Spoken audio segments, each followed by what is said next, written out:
What a beautiful specimen. Where else would you see a hawthorn tree like that surrounded by mega boulders with a tor in the background? I'm not sure if you can see it, but had to be shot and had to wait for the sun. Here it is.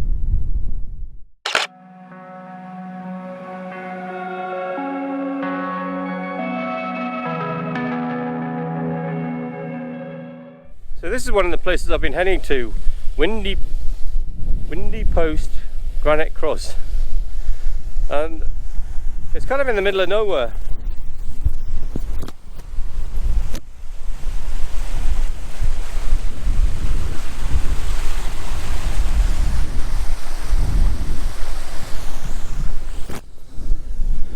So the plan will be to get the waterfall and the cross in some kind of nice juxtaposition.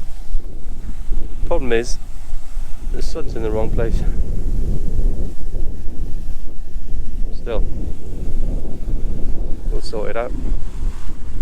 Right, I'm off to scout around and find a composition.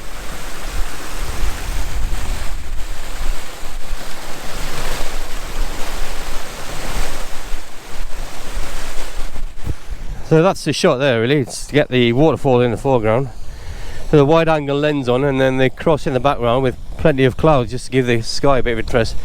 The difficult thing is the waterfall is really bright and this cross is really dark, so it's going to have to be a blend on Photoshop when we get back home.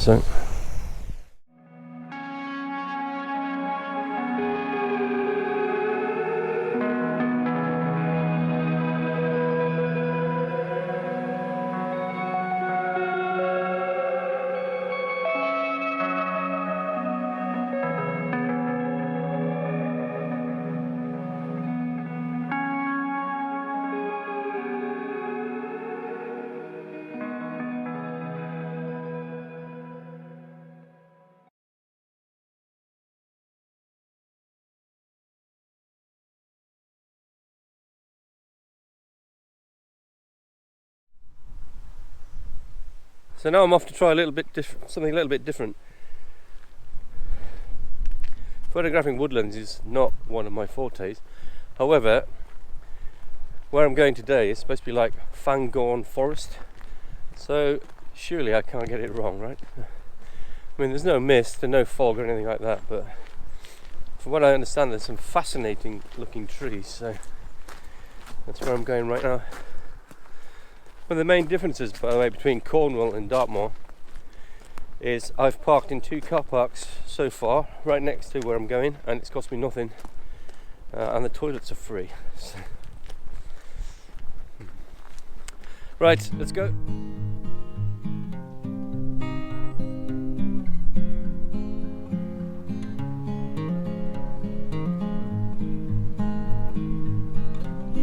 So this path's about a mile long, and I think I can see the woods coming up now.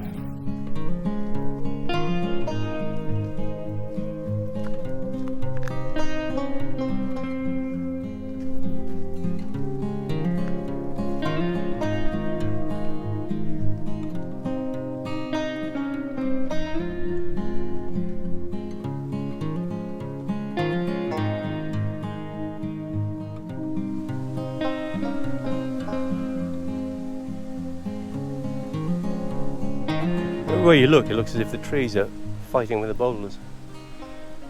I'm not entirely sure who's winning, to be honest, but I can see boulders embedded in trees and trees growing around the boulders. So.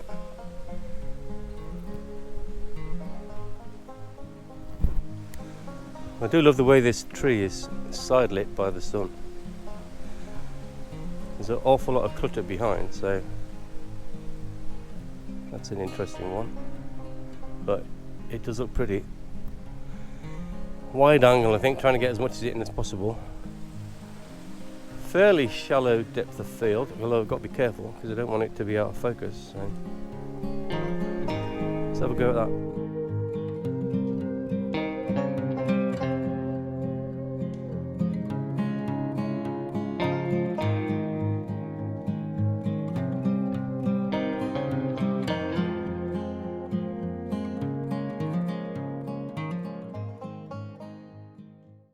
do find this particularly difficult, photographing trees.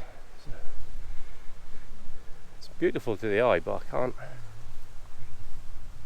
just can't pick out individuals, and then when I do, I find it hard not to bring all the background, all the side trees and everything in. I'm glad I came, but I don't think I'm going to get a lot out of it, but it's good practice, isn't it? So I do think this is quite a nice scene because you've got an obvious focal point with a tree at the bottom.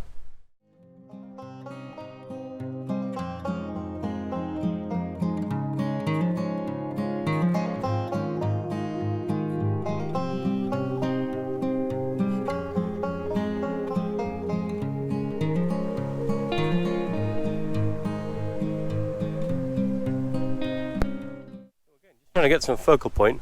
I quite like that tree with the two branches going up to the left and the right. That makes quite a nice focal point. And then there's a sort of guardian to the left and one to the right, and then obviously wait until the sun starts shining through, dappling on the rocks, and again get some of these rocks as well. Probably have less up there and more down here. I like that.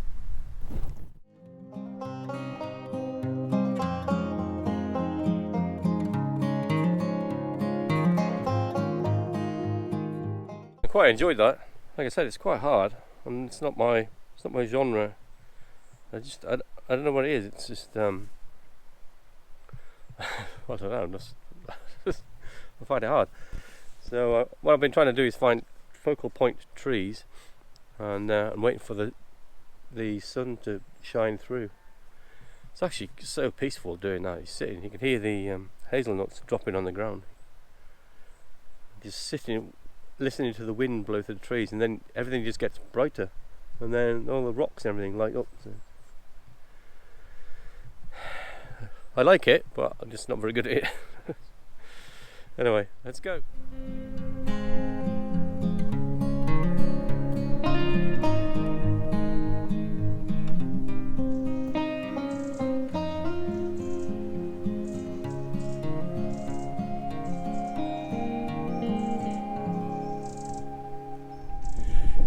I just bumped into Gary Goff. So I was in Wiseman's Wood, and I saw this face I thought I recognised. Sure enough, it was him. So he had quite a nice chat. What a nice man. And I gave him a tip for where to go next. So hopefully he's enjoying it, or he's going to be swearing at me on his channel. Anyway, no, it's a beautiful place. So hopefully he doesn't get any photographs which are as good as mine were.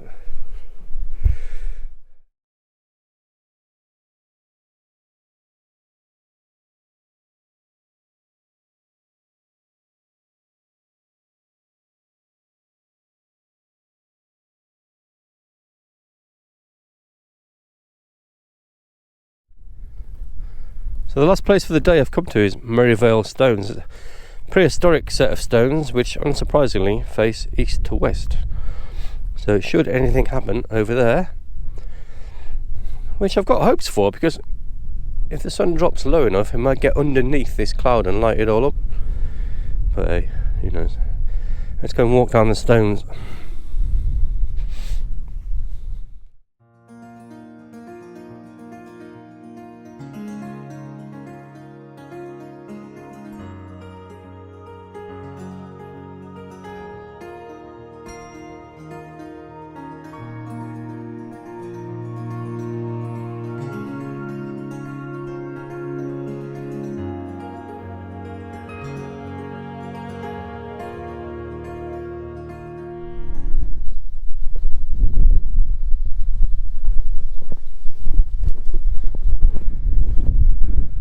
They obviously speeded that up, but that took me best part of, I don't know, 5 minutes to walk down there, so it's quite a few. Hardly as impressive as Stonehenge, but there are a lot more stones, and there's some more over there as well, another smaller array. It's quite spooky, given it's a bit foggy up here. Well, don't hear any dogs barking. So compositionally, a bit of a no-brainer, isn't it, really? Get amongst stones and point towards the setting sun, I guess. There's nothing much in the minute, it's just flat light, so just gotta wait for something to happen, and if it doesn't, we'll go home. Alright, cheers.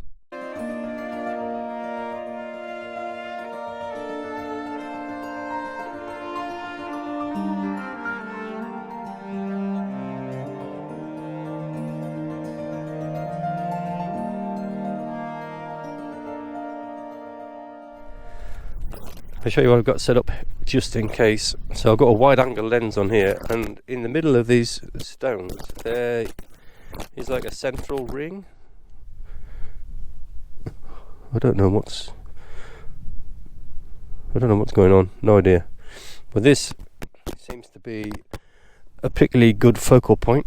So we've got the ring here, and then if you just tilt the lens up, you'll get the stones running straight down towards the sun. It's about 20 minutes to go, so fingers crossed this will be my first proper sunset of the last few days. Gotta hope.